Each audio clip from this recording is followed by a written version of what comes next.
No, dear. I just wondered why you aren't with the others at the malt shop. Because they're having a meeting of the dance committee. Well, aren't you on the committee? Sure. But I think routine meetings are bloodshed. Absolute bloodshed.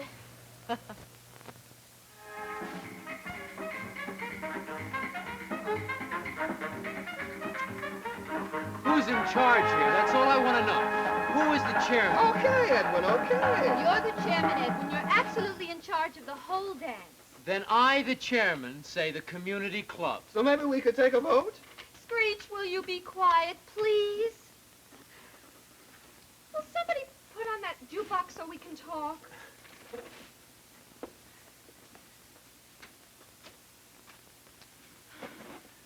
Now I say the community.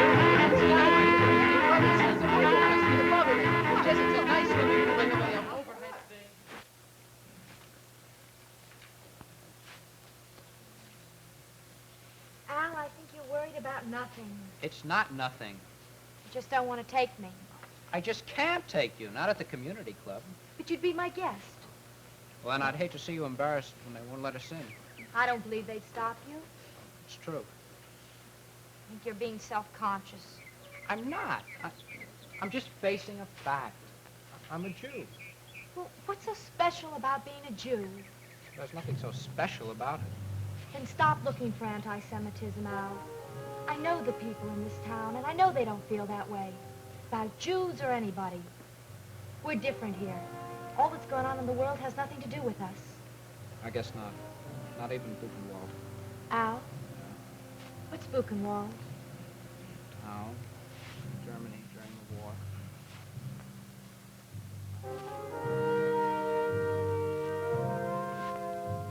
This is the Catholic Hour. The Catholic Hour, the NBC television religious program, is produced in cooperation with the National Council of Catholic Men. Today, the Catholic Hour presents the second in a series of 4 programs entitled Prejudice USA, written by Robert Crean. Part 2, The Chosen People. What is Buchenwald? An American priest once said, we should all of us be down on our knees in penance for the murder of some 6 million Jews. Instead, we don't know what to do about it, so we forget about it. This is our second visit to a town far from the concentration camps and gas chambers of World War II. It's our second look into the prejudices that seethe beneath the surface of American life, especially as these prejudices affect the Catholic. Today, prejudice hits the teenagers who learn that discrimination is not necessarily directed against people of another race or another country. It can be directed against a scapegoat. This young man, for instance, is a scapegoat, though he doesn't fully realize it. Hi, Al. Hi. Fight? No, more of a disagreement. It's not her fault. Oh, is it yours? I don't know. Maybe I'm too touchy.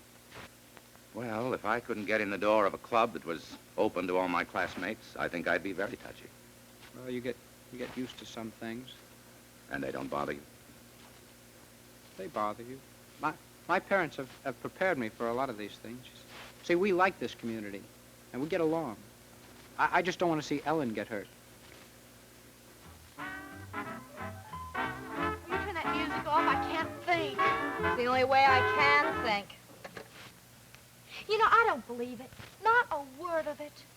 Al wouldn't lie to you. Maybe he was misinformed. Oh, he's silly, I know that much. You know, I never even thought twice about what he is. If you want to know what I am, I'm half English and a quarter French and a quarter something else. I don't even know. At least he's pure Jewish. Why are you laughing? Oh, I'm laughing because it's so ridiculous. The whole thing. In the first place, this is the United States of America. Granted. And in the second place, Al's father has been on the town council and the school board, and he was chairman of the United Fund And it Drive, hardly seems likely that a leading citizen like that would be barred from a public place like the community club.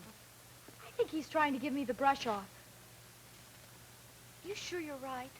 Would Edwin and Screech and everybody decide on the community club if they knew all the kids couldn't go?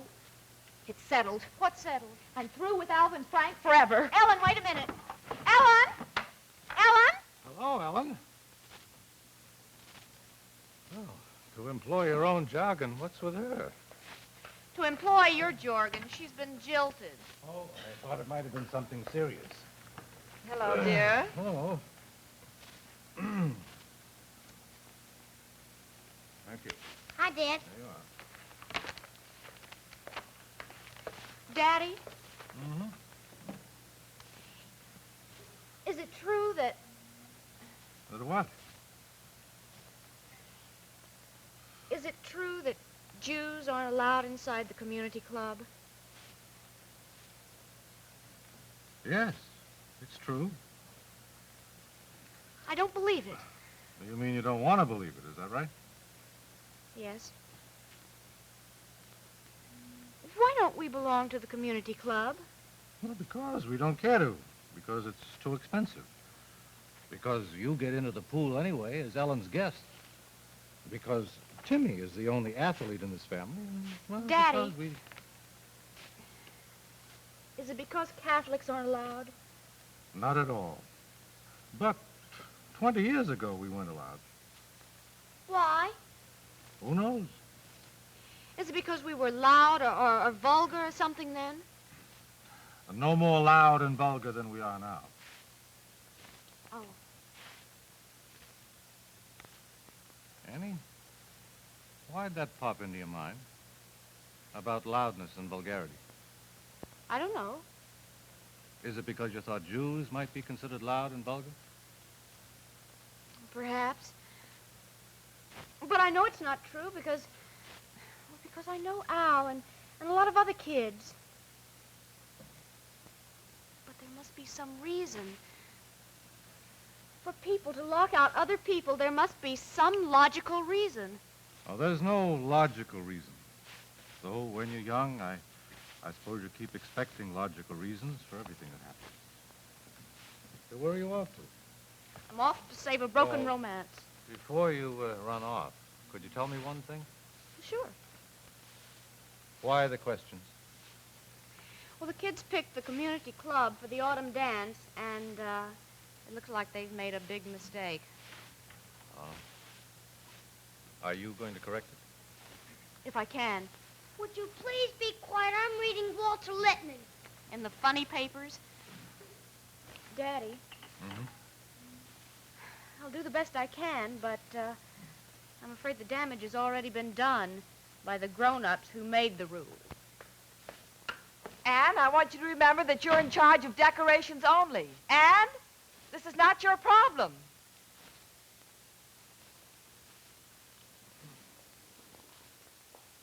For a girl without problems, she's very concerned. With the clear eyes of youth, she's looking for a logical reason. What are the reasons?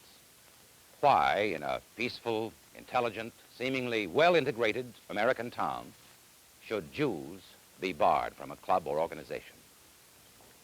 Now, don't you go suggesting that we dislike Jews. In my business, I associate with lots of Jewish fellows, and I admire their business acumen, I do. Good family people, too, Jews are. I'll say that for them. Good businessmen, family people. When you deal in prejudice, you deal in generalities. Sir. Yes, sir? I knew a Jewish fellow once who wasn't a businessman at all. You did? He was a mathematician, a fellow named Einstein. Never met him. I've also known some Jews who, strangely enough, were not good family people. Look here. Don't you start talking anti-Semitism. We're not that kind of a community. Now, you were talking about requirements for the community club. Well, all I can answer you is that I go and play a round of golf now and then, And outside of that, it's none of my business. It's none of his business. But what about his wife? Now, there's the kind of woman who makes everything her business. The community club, you see, is a private organization formed by thoughtful and discriminating people. Oh, discriminating, of course, in the aesthetic sense. Membership in our club has been historically and by custom restricted to Christians. Just what is a Christian? Oh, Christian is why, Christian's a Christian. You mean he is a regular attender of a Christian church? Well, not necessarily. Yes, he... Why, he... Well, perhaps you mean that a Christian is a follower of the teachings of Christ. Certainly, yes. I should hope so.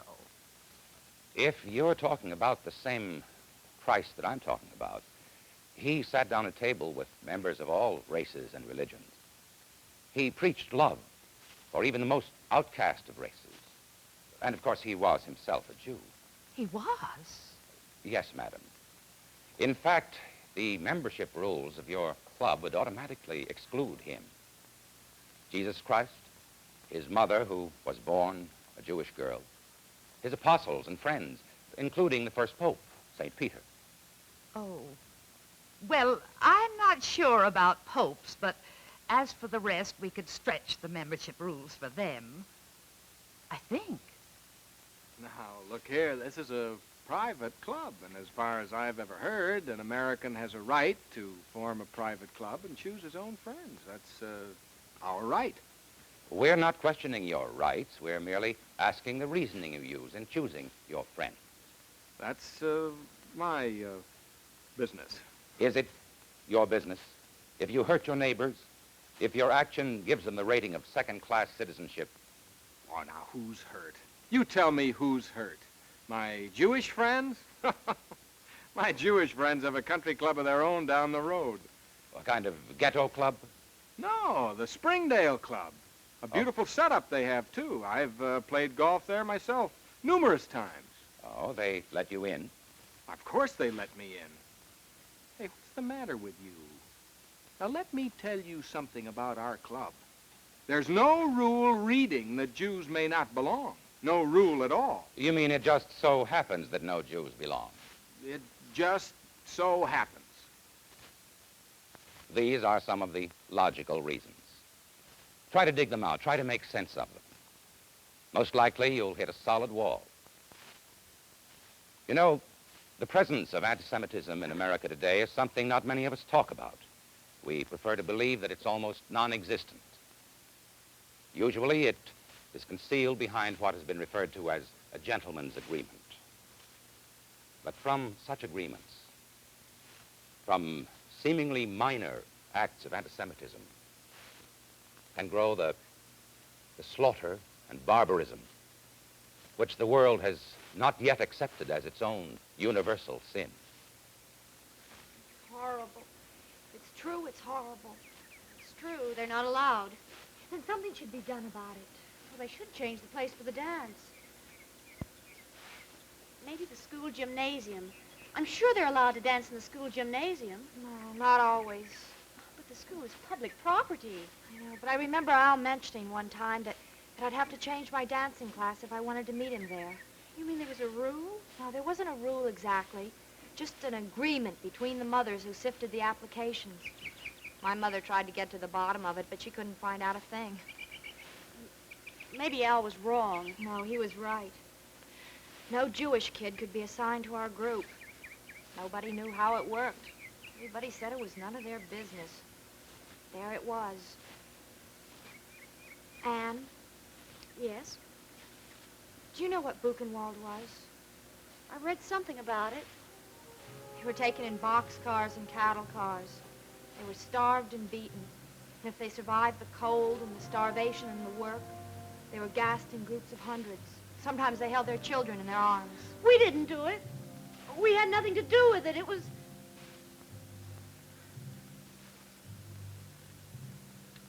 I almost said it was none of our business. There are more ways to hurt and injure people than through starvation and death. There are wounds against charity.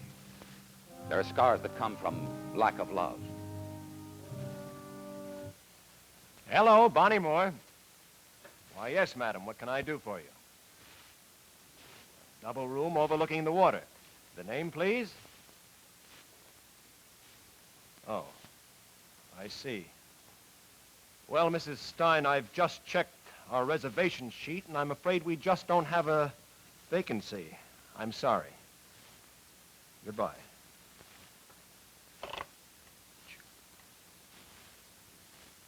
An unimportant reservation at a summer resort?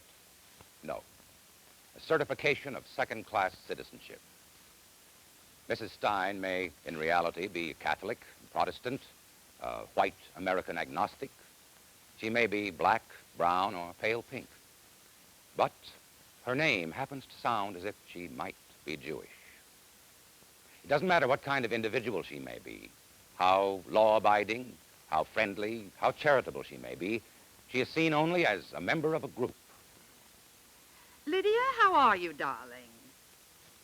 I dislike even mentioning this because I know you're a person of taste, but I hear you be renting your place while you go abroad.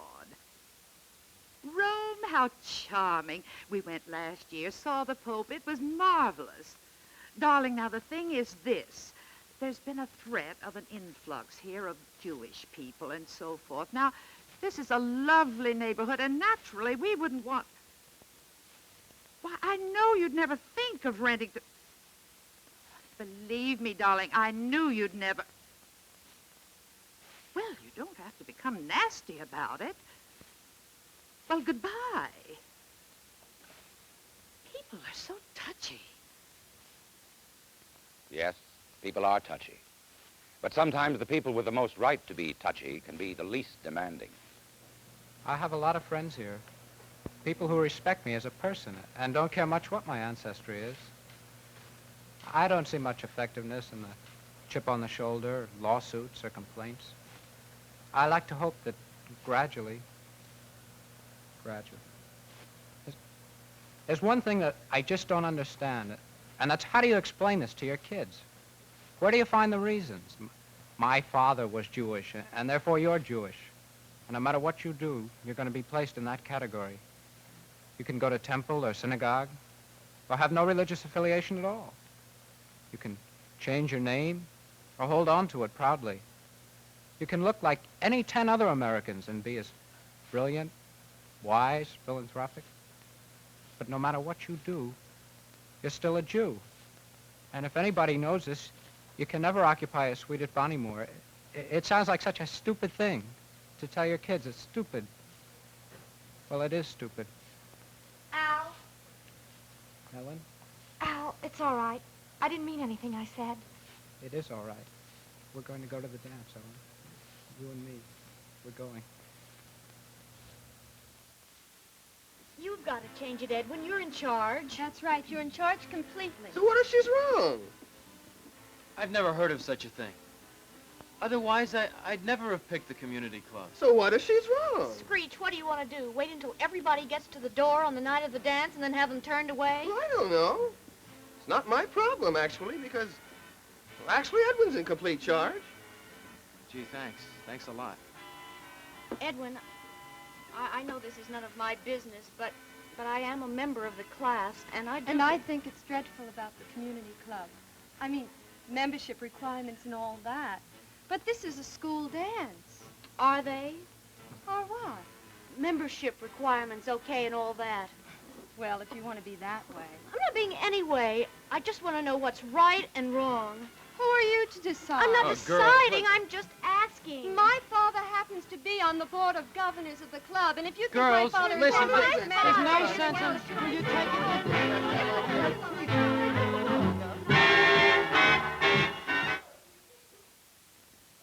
Bitterness leading to more bitterness. The result, a sore in the community that festers and spreads beneath the surface. But when I said do battle, I didn't mean to cut yourself off from society. I'm afraid it's society that's cutting her off. Really, Jack, I don't see why Annie should bear the brunt. No, I don't care. If they're going to behave that way, I'll bear the brunt. Amy's father. Oh, no, he's a decent man. Amy was probably oversensitive in defending him. Maybe she blames it on him personally. Who's to blame, Daddy? Who's to blame if the club members aren't? All of us, I guess. Jack, we don't even belong. But we've stood by. Well, what do you suggest we do? Give Annie a suit of armor and a flag and have her lead an army of people Mother. I'm listening, Daddy. What do you suggest we do? I suggest we use love. Whatever love we can muster in this community. Love and respect and some common sense. I doubt if you'll find any. You're too young to be bitter. Look, Annie, no one hates Al. People are just looking for something that, or some object that'll make them feel more secure. Of these people who build fences and say no Jews allowed, they need a scapegoat on which to bundle all the weaknesses we all carry with us. And for too long now, and without sense or reason, the Jews of the world have been one scapegoat. But why, Daddy? The Jews are God's chosen people. The Bible tells us that. That's right. And actually, they still are his chosen people. God never rejected them. You know, if anyone should be grateful to the Jewish people, it should be the Christian. The Jews preserved the concept of one God. Without the Jews, there'd be no 10 Commandments, no Old Testament, no young girl to take upon herself the motherhood of Christ, no early church. When I hear a fellow Catholic spouting anti-Semitism, it turns my stomach.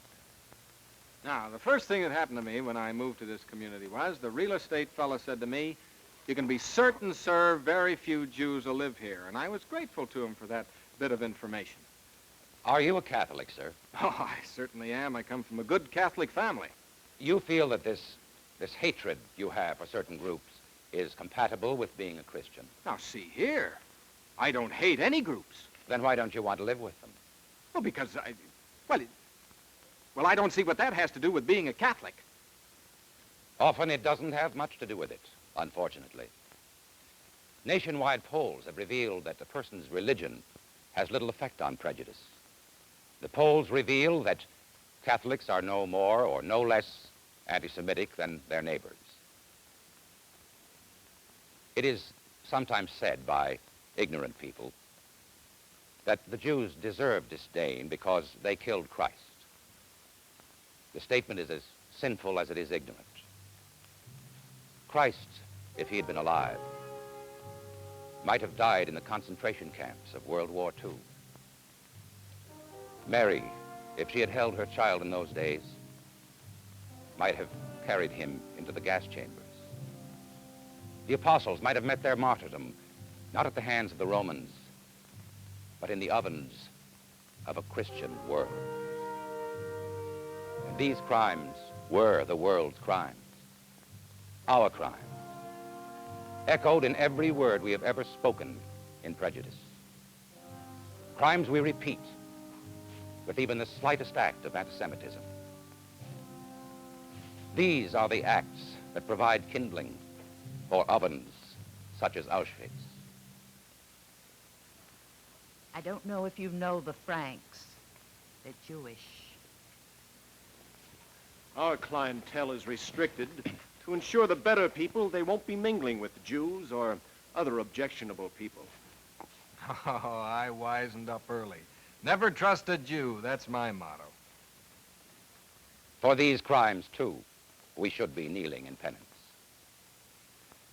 Does a family such as this one have a special obligation?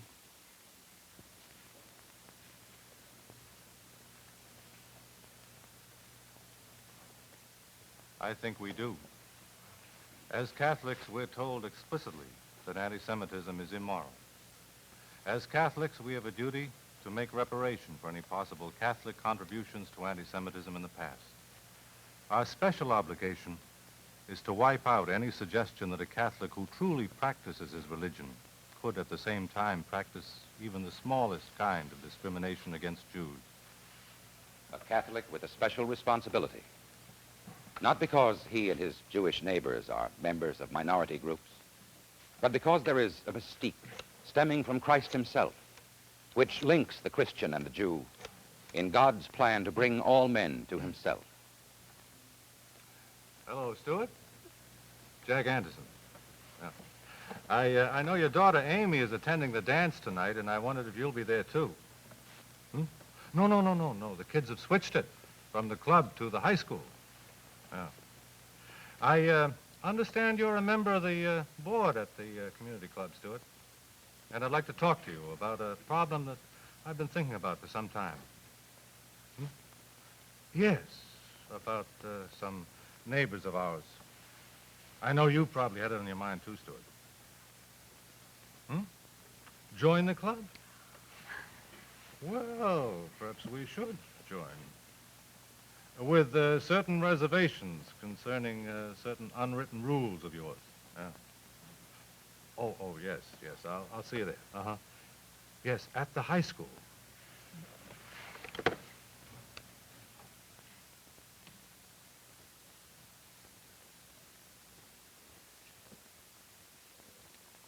New hope and newfound peace in a household because a family has faced some unpleasant facts and decided to do something about them. Will they get very far in trying to solve this problem? It's not easy. But at least one man has made a beginning with intelligence and goodwill, just as the kids have made a beginning. Doesn't Screech look wonderful? Hey, Edwin, you hear that? Ed? I'm thinking. About what? Oh, I don't know. I guess about the kids that won't get turned away at the door. And about the other doors in other towns that are closed.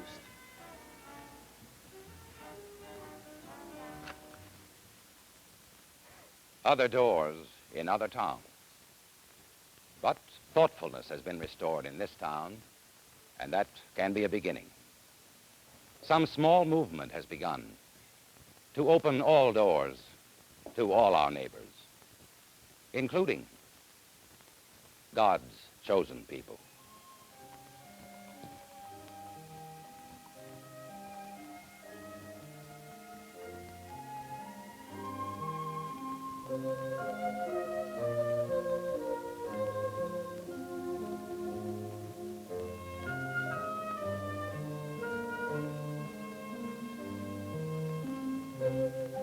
The Catholic Hour, produced by the National Council of Catholic Men in cooperation with the National Broadcasting Company, has presented the second in a series of 4 programs entitled Prejudice USA, written by Robert Crean. If you would like a copy of today's program, write to The Catholic Hour, TV, Washington 5, D.C. That's The Catholic Hour, TV, Washington 5, D.C. Join us next week when the Catholic Hour will present Divided We Stand, the 3rd part of this current series. This has been a production of the NBC Religious Programs Unit. Video by Peter Peterson. Your announcer, Bill Rippey. This program has been pre-recorded.